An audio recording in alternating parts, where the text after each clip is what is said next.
बिस्मिल्लाहिर्रहमानिर्रहीम। अस्सलाम वालेकुम। मैं हूं doctor Hira Shakeel. Welcome back to my channel. I hope you guys are doing well and all are happy and safe. अगर आप मुझसे पहली बार मिल रहे हैं या मेरी वीडियो फर्स्ट टाइम देख रहे हैं तो मैं इसी तरह health, skin care and hair care से रिलेटेड वीडियोस लेकर अपने चैनल पे आती रहती हूँ। तो आप चैनल को जरूर सब्सक्राइब करें। तो बगैर देर किए हम अपनी वीडियो को शुरू करते हैं। आज की इस वीडियो में हम जिस टॉपिक पे बात करेंगे वो है रेस्टलेस लेग सिंड्रोम। तो साथियों, हम पहले बात कर लेते हैं रेस्टलेस लेग सिंड्रोम के बारे में। बहुत लोगों को आपने अक्सर देखा होगा कि वो जहां बैठते हैं पैर को हिलाते रहते हैं, चाहे रात को सोने के लिए लेटें तो रात में ये चीज ज्यादा उनको अफेक्ट करती है। एक बेचैनी सी उनमें होती है कि वो बस पैर को हिलाते रहते हैं। लेकिन जिनको भी बीमारी होती है उन्हें खुद भी अच्छा नहीं लगता, लेकिन वो अपने पैरों को शेक करने से रोक नहीं पाते। आज हम आपको इस मुश्किल से निकालने की कोशिश करेंगे और बताएंगे कुछ होम्योपैथिक दवाएं। तो साथियों, सबसे पहले जान लेते हैं रेस्टलेस लेग सिंड्रोम होता क्या है। ये वो कंडीशन होती है जब आपके पैर बिल्कुल रेस्ट आते हैं, खास तौर से शाम को, रात को, तो आपके पैरों की इनवॉलेंटरी शेकिंग होने लगती है, पैर हिलने लगते हैं। जरा सी बेचैनी होती है तो आपके पैर शेक करने लगते हैं। यही रेस्टलेस लेग सिंड्रोम होता है। हम इसके सिम्टम की बात करें तो इसके सिम्टम शाम को और स्पेशली रात में एग्रवेट होते हैं। रात को जब आपका पैर रेस्ट में होता है तो उस वक्त पैर में हल्के से क्रैम्प्स आते हैं या एक सेंसेशन होता है, टिंगलिंग होती है और फिर आप अपने पैर को हिलाने लगते हैं। बेचैनी से सुन्न होने के एहसास बहुत होते हैं। इसमें ऐसा लगेगा जैसे पैरों में चूटियां सी रेंग रही हों। तो ये थे रेस्टलेस लेग सिंड्रोम के सिम्टम्स। और अब बात करते हैं हम इसके कॉजेस की। रेस्टलेस लेग सिंड्रोम का कोई खास कॉज आज तक मिला नहीं है, लेकिन अमूमन जो खवातीन प्रेगनेंसी में होती हैं उनको भी रेस्टलेस लेग सिंड्रोम हो सकता है। ऐसे लोग जो सारा दिन थके होते हैं, पैरों का इस्तेमाल बहुत ज़्यादा हुआ करता है उनका। इसके अलावा ऐसे कुछ लोग हैं जिनको पोटेशियम की कमी, आयरन की डेफिशिएंसी हो, तो उन लोगों को भी ये मसला हो सकता है। किसी को कभी ये भी देखा गया है कि लंबर वर्टेब्रेज में यानी कमर के जो मोहरे हैं उसमें डिसलोकेशन हो, स्टोनाइसिस हो या कंप्रेशन हो, तो जो भी मसला उसको लंबर रीजन में होगा तो वहां से जो नर्व निकल रहे हो तो उसमें भी मसला आ जाता है, जिसकी वजह से रेस्टलेस लेग सिंड्रोम हो सकता है। इसके अलावा हमने इसे डायबिटीज के पेशेंट को भी ये मसला होते देखा है। ऐसे लोग जो किसी परेशानी में हो, स्ट्रेस में हो, लाशऊरी तौर पर उनके जिस्म में दर्दें उठ रही हों और उन दर्दों में पैरों की तरफ, एक्सट्रीमिटीज की तरफ उसको नमनेस की कैफियत या दर्दों की कैफियत हो, वो लोग भी रेस्टलेस लेग सिंड्रोम का शिकार होते हैं।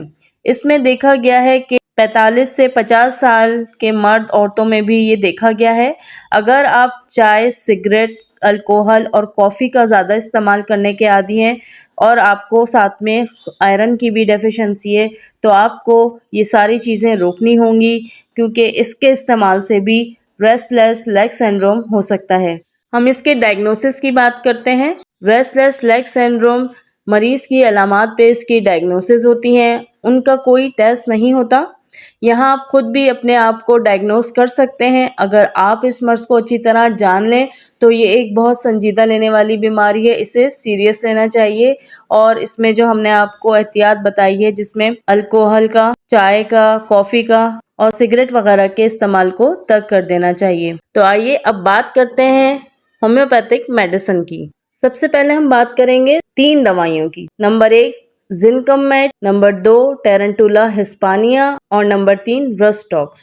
इनमें से जिनकमेट और टेरेंटुला हिस्पानिया ये दोनों दवाएं उस कंडीशन में मरीज को दे सकते हैं जब मरीज को शाम के वक्त रेस्टलेस लेग सिंड्रोम होने लगता हो।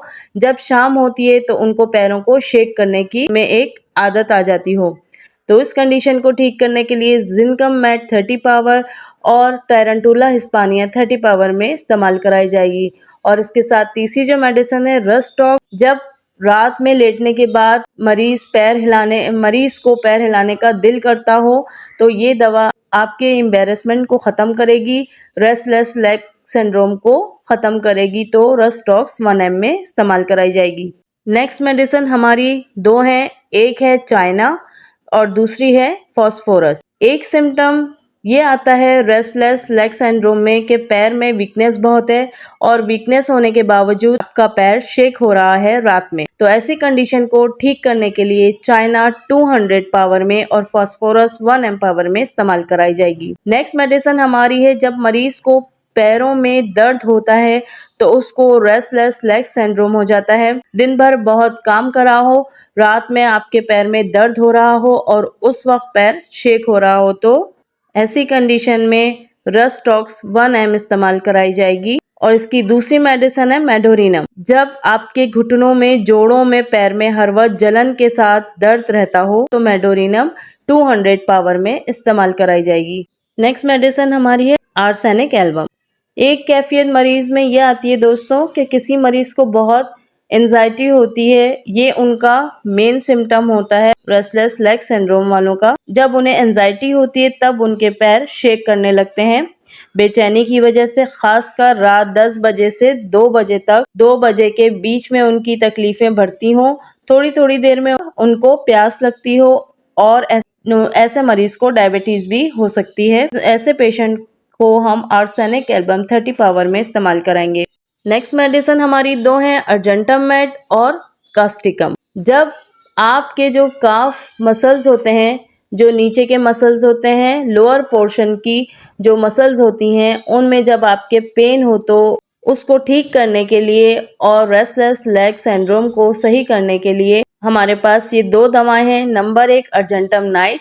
जब आपको काफ मसल्स में भारीपन लगता हो और उससे आपको रेस्टलेस लेग सिंड्रोम हो तो अर्जेंटम नाइट 30 पावर में इस्तेमाल कराई जाएगी। इसी के साथ नेक्स्ट मेडिसिन कास्टिकम आपने जब लेनी है जब आपको पैर आपका जोड़ नहीं खा रहा हो, पैर में रेस्टलेस लेग सिंड्रोम होता जा रहा है। इसका एक सिम्टम ये होता है कि पैर में चुभन बहुत महसूस होती है पूरे काफ मसल्स में, तो ऐसी कंडीशन में कास्टिकम 200 पावर में इस्तेमाल कराई जाएगी। नेक्स्ट मेडिसिन हमारी है कुप्रम मैट। एक सिम्टम दोस्तों ये आता है कि किसी के पैर में ऐठन बहुत होती हो, क्रैम्प्स बहुत आते हैं और जब क्रैम्प्स खत्म होते हैं तो उनका पैर शेक करने लगता है।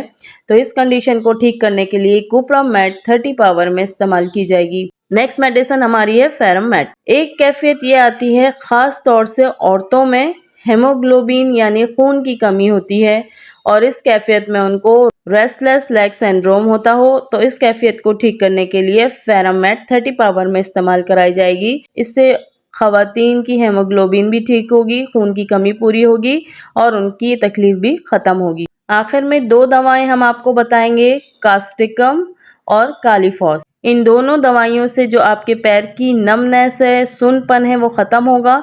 साथ ही आप इसके तीसरी मेडिसिन जेलसीमियम भी इस्तेमाल कर सकते हैं। तीनों दवाइयाँ एक साथ ले सकते हैं, कास्टिकम 30 पावर में और कालीफॉस 6x पावर में और जेलसीमियम 30 पावर में इस्तेमाल कराई जाएगी। तो दोस्तों ये जितनी दवाएं आपको बताई गई हैं इसे आप बेसिक ट्रीटमेंट भी कह सकते हैं रेस्टलेस लेग सिंड्रोम के लिए। अगर इसके अलावा आपके जो हमने सिम्टम्स बताए हैं, इसके अलावा अगर आपको कोई और सिम्टम्स आ रहे हों तो आप अपने नियर बाय होम्योपैथिक फिजिशियन से एक बार ज़रूर कंसल्ट करें।